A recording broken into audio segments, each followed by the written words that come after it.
സൂര്യദേവനായ സൂര്യന്റെ അനുഗ്രഹമായി വിവാഹത്തിനു മുമ്പ് കുന്തിക്ക് കർണൻ എന്ന പുത്രൻ ജനിച്ചു.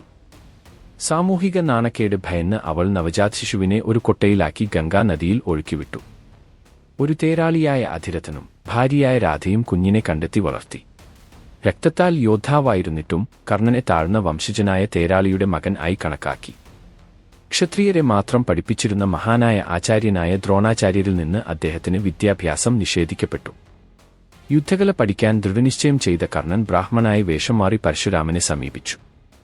പരശുരാമൻ അദ്ദേഹത്തെ ശിഷ്യനായി സ്വീകരിച്ച് എല്ലാം പഠിപ്പിച്ചു. എന്നിരുന്നാലും കർണന്റെ ജനനത്തെക്കുറിച്ചുള്ള സത്യം വെളിപ്പെട്ടപ്പോൾ പരശുരാമൻ അവനെ ശപിച്ചു. നിനക്ക് ഏറ്റവും ആവശ്യമുള്ള സമയത്ത് ആയുധങ്ങളെക്കുറിച്ചുള്ള നിന്റെ അറിവ് നിന്നെ പരാജയപ്പെടുത്തും. കർണൻ പിന്നീട് ഹസ്തിനപുരയിൽ ഒരു മത്സരത്തിൽ പങ്കെടുത്തു. അവിടെ അവൻ അർജുനന്റെ കഴിവുകളുമായി പൊരുത്തപ്പെട്ടു. എന്നാൽ താഴ്ന്ന വംശജനായതിനാൽ അപമാനിക്കപ്പെട്ടപ്പോൾ കൗരവ രാജകുമാരനായ ദുര്യോധനൻ അവനെ അംഗരാജാവാക്കി അവന്റെ അചഞ്ചലമായ വിശ്വസ്തത നേടി.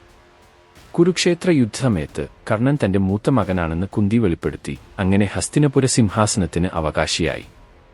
എന്നിരുന്നാലും കർണൻ ദുര്യോധനനോട് വിശ്വസ്തനായി തുടർന്നു. അവനെ ഒറ്റിക്കൊടുക്കാൻ വിസമ്മതിച്ചു. യുദ്ധക്കളത്തിൽ കർണൻ പാണ്ഡവരോട് ധീരമായി പോരാടി.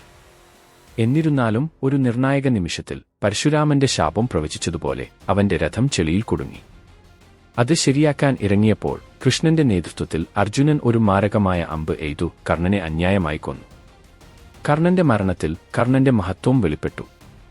കൃഷ്ണൻ അദ്ദേഹത്തെ ഏറ്റവും വലിയ ദാതാവ് എന്ന് പ്രശംസിച്ചു. യുധിഷ്ഠിരൻ ഏറ്റവും ഉയർന്ന ബഹുമാനത്തോടെ അദ്ദേഹത്തിന്റെ അന്ത്യകർമ്മങ്ങൾ നിർവഹിച്ചു.